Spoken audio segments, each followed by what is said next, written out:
Hello, this is Splish, and today I'm playing a free-to-play low polygon game called Polygon. I've been covering similar games lately on my channel, and I'm thinking mostly about a game called BattleBit Remastered, which at the moment is offline due to continuous development. I hope it goes online again soon. But in the meantime, there are other games to play, and maybe Polygon could be of interest for you. I'm gonna have to be honest and say that I was not aware of this game until very recently, literally stumbling upon it when it comes to being a game on Steam. Polygon is developed and published by Redaster Studio, and it was released on Steam in March 6 in 2020. It is an early access release, by the way. In Polygon you can battle on large-scale maps using various weapons up to 32 players. And as you see here in the video, the devs have been flirting with Battlefield, adding a low polygon version of the famous Battlefield map called Metro. And I do believe that Battlefield is the first game I think of when making a comparison with another shooter in order to describe the style of the game when it comes to Polygon. I've spent some hours playing Polygon now, and as you may see in the video, I started to climb the ranks a bit, and towards the end of my gameplay recording session, I also unlocked the sniper, which is the M24. So how is the actual gunplay then? Well, it's pretty good, or at least decent. There were some moments when I was getting the feeling that the performance when it comes to gameplay is a bit more crisp and precise in BattleBit Remastered than Polygon, but maybe that's just me. I started off with the M16, which turned out to be a good starting weapon, and I later also bought the AK-47 since I always like the classic AK, and it's always been one of those ARs I tend to get when creating loadouts in other shooters.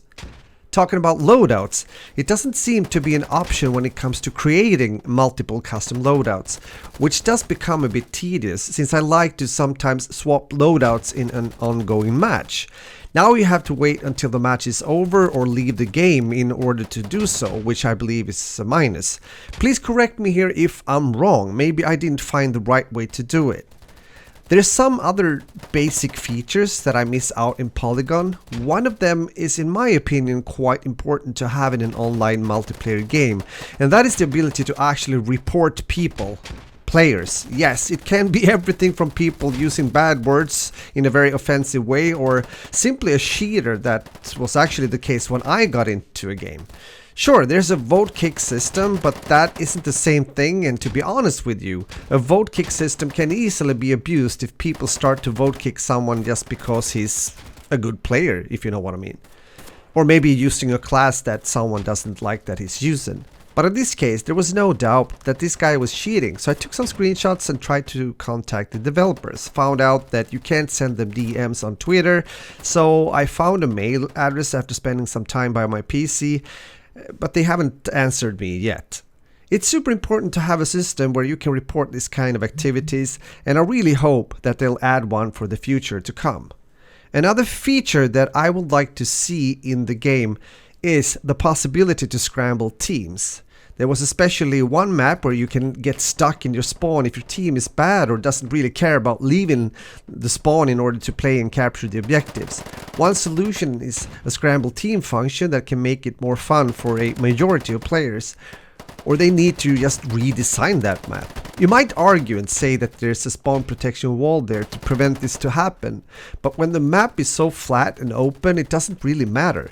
I've been on both sides when it comes to that map, meaning both having teammates that get stuck in their base or in spawn, but also the opposite side that just stay put close to the spawn wall, picking off easy targets when someone decides to leave the base. Now you might start to think that I don't like Polygon. Well, that's not the case. This is a surprisingly cool to play low poly shooter, although as mentioned before, BattleBit Remaster has some more depth and also customization options. At least it's a game that can give you or you and your friends some fun hours of pew-pewing. And another plus when it comes to the low poly games, besides that it's free to play in this case, is also the fact that a lot of people can play these games due to the low PC requirements. Besides 2 GB of available space for the game, you can also play this game on Windows 7 using a NVIDIA GeForce GTX 460 or AMD Radeon HD 6850 when it comes to minimum requirements. With that said, my friends, I hope you enjoyed this video and maybe you have played or are playing this game, meaning Polygon. If you are, let me know in the comments what you think, or if you have the intention to download it and try it out yourself. Again, you'll find it on Steam.